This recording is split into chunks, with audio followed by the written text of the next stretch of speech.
So let's get down to reading the Bible. You're going to find this chapter a bit overwhelming, but I'm hoping to change your mind about it so that it becomes one of your favourite chapters of the Bible. Let's see later on if I can do that.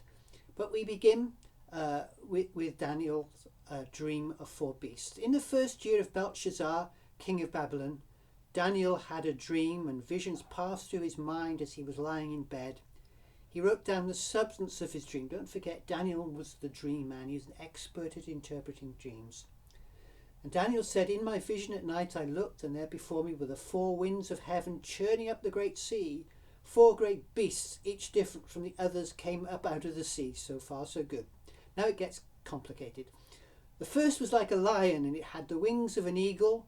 I don't know why. I watched until its wings were torn off, and it was lifted from the ground so that it stood on 2 feet like a human being, and the mind of a human was given to it.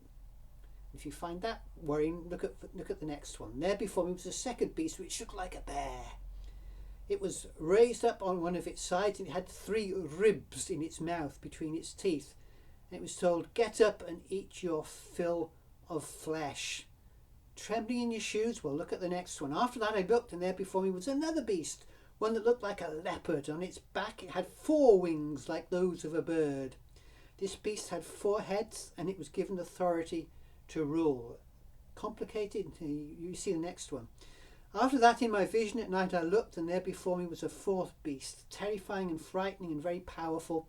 It had large iron teeth. Now that's an animal for you.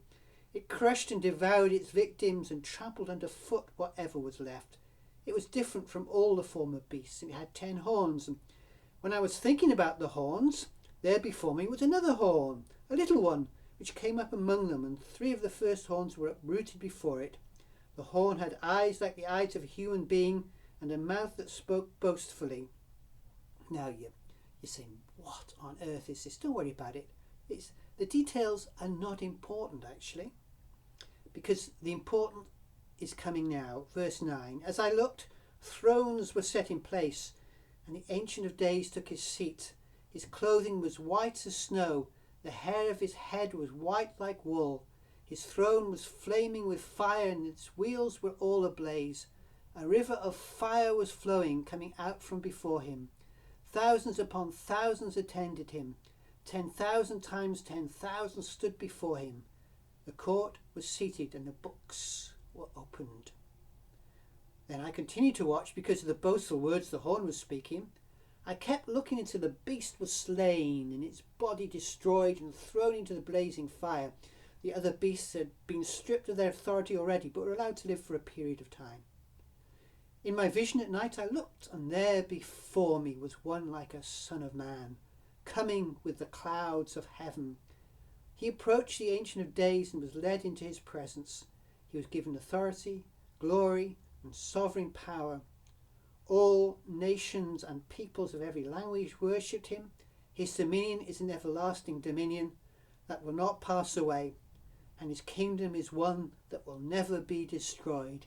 And if you gave that description to the police, they'd arrest Jesus, wouldn't they?